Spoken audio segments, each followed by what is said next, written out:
Bismillahirrahmanirrahim. Assalamualaikum warahmatullahi wabarakatuh. Ya, video kali ini Bapak akan melanjutkan materi sebelumnya. Nah, jadi ada 4 fondasi berpikir komputasional ya, yang dikenal dengan ilmu informatika. Jadi berpikir komputasional ini bisa dikatakan nyawanya ilmu informatika. Jadi kalian harus mampu berpikir secara komputasional dalam menyelesaikan suatu permasalahan. Nah, di sini ada contoh ya, hanya ada salah satu saja ini ya contohnya. Ada banyak cara berpikir komputasional di luar sana, tapi kita coba ikuti apa yang ada dalam buku paket supaya kita seragam dulu mengenai konsep apa itu berpikir komputasional. Nah, berpikir komputasional itu secara garis besar itu dijelaskan menjadi ada 4 bagian.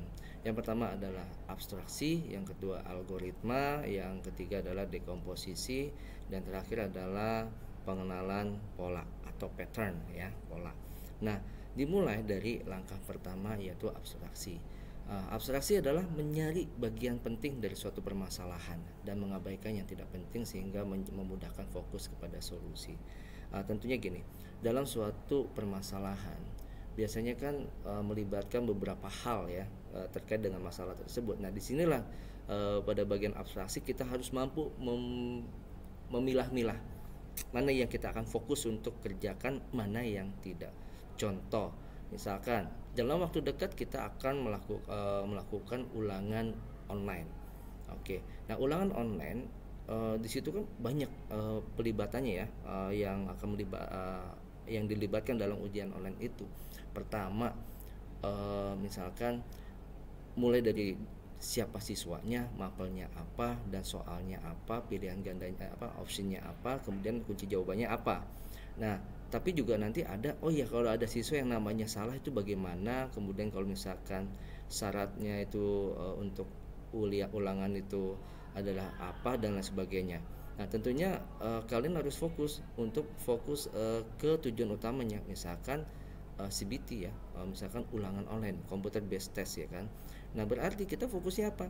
Ke pembuatan soalnya saja. Terkait dengan fitur lainnya seperti edit data siswa yang salah, kemudian nanti remedialnya dan lain sebagainya, itu bisa diabaikan dulu. Nah, ini kalimatnya gini, mengabaikan. Bukan berarti nggak penting, tapi kita fokus terhadap poin ya atau solusi yang kita fokuskan. Jadi nggak bisa CBT ini ntar lama-lama nyebar kemana, nanti dari sini nyebar lagi, lama-lama CBT-nya nggak jalan.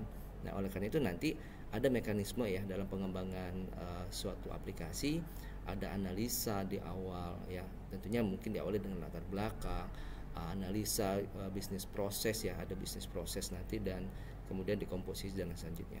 Nah, oke, itu yang pertama, itu abstraksi ya. Jadi kalian nanti fokus apa sih yang mau dilakukan dari latar belakang itu, ingin membuat CBT. Nah, di CBT itu ada apa? Pembuat apa? Fitur membuat soal, fitur menjawab soal, sama fitur penilaian. Dah, fokus ketiga hal itu saja dulu. Jadi untuk kemasan nanti kalau ada kesalahan siswa dan data siswa dan lain sebagainya itu bisa diabaikan. Nah, yang selanjutnya adalah algoritma. Nah, di sini tahapannya adalah menuliskan ya, otomasi. Maksudnya sebenarnya lebih ke arah langkah-langkah ya, solusi melalui berpikir algoritmik ya. Ini langkah-langkah yang terurut ya kan, dijelaskan di sini untuk mencapai suatu tujuan atau solusi. Nah, di sini ada kata kuncinya ya. Jadi langkah-langkah yang terurut ini harus sifatnya logis ya. Logis dalam arti sesuai dengan kenyataannya. Nah, jika langkah yang runut ini diberikan kepada komputer dalam bahasa yang dipahami komputer, maka kalian dapat memerintah komputer mengerjakan suatu langkah tersebut ya. Jadi intinya kalian harus membuat langkah-langkah. Contoh yang sederhana gini aja deh. Algoritma itu sebenarnya sering kita lakukan di kehidupan sehari-hari. Contoh ketika Anda membeli mie instan, di situ ada algoritmanya di bagian belakang kemasannya ya. Ada langkah-langkah memasak mie instan atau ramen dan lain sebagainya. Yang pertama adalah diminta menyiapkan panci atau wadah dan peralatan yang dibutuhkan. Kemudian nanti ada langkah-langkah, tuangkan air dulu, baru tuangkan mie instannya, baru siapkan bumbu dan lain sebagainya. Nah, itulah langkah-langkahnya harus sifatnya terurut dan tidak boleh bebas ya.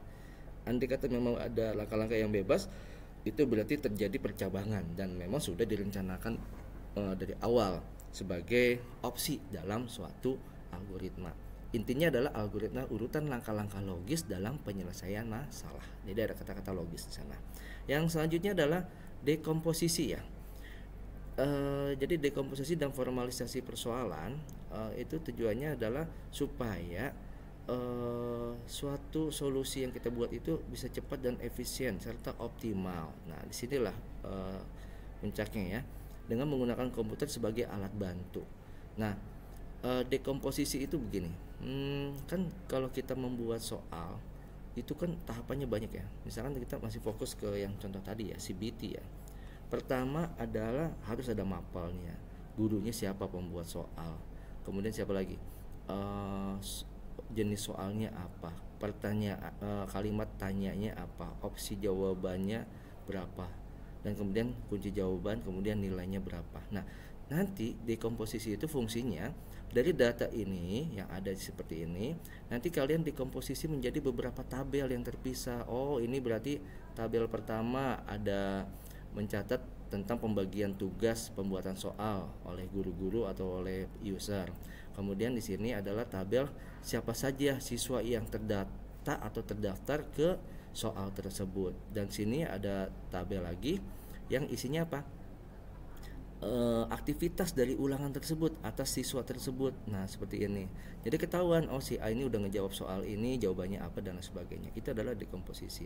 Nggak mungkin kalau ini disimpan dalam bentuk satu tabel yang besar yang menampung semua data. Nanti ada kesulitan dalam pengolahan data selanjutnya, sehingga akan berdampak kecepatan dan efisiensi serta kurang optimal. Yang selanjutnya keempat.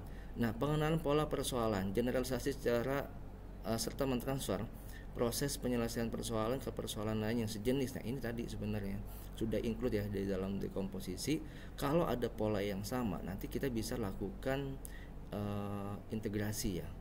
Ya, kita hubungkan satu informasi dengan informasi lain. Kalau dalam database itu namanya foreign key, nah, ketergantungan. Nanti ada polanya nih. Oh, kalau ini ada bahwa kalau misalkan data user itu kita buat, jangan dipisah data user untuk ulangan, data user untuk perpustakaan, data user untuk ini. Ya cukup aja bikin satu tabel namanya user. Nanti di sini ada ID. Nah, nanti bisa ke macam-macam tabel. Nah, ini kita udah kenal polanya. Oh, ada polanya ya. Bahwa di sini menggunakan ID siswa, berarti bisa juga digunakan di tabel yang lainnya yang melibatkan aktivitas yang dilakukan oleh siswa. Nah, itu tahap-tahapannya. Nanti kita akan bahas, biasanya sih ini nanti akan kita bahas di kelas 11 ya. Nah, tapi di kelas 10 ini kalian harus tahu dasar-dasarnya. Nah, kemudian selanjutnya berpikir komputasional perlu diasah secara rutin, dilatih secara rutin supaya Anda lebih cepat dalam menyusun langkah-langkah penyelesaian yang efektif, efisien dan optimal. Nah, ini bagi Anda yang SD SMP-nya sudah ada informatika, tapi kita mayoritas belum ya. Oke, kita lihat lagi. Nah, ini bisa dibaca aja ya. Latihan perlu di topik. Nah, oke. Nah, kita Bapak stop dulu. Nanti kita lanjut ke video selanjutnya untuk membahas tentang pencarian atau searching.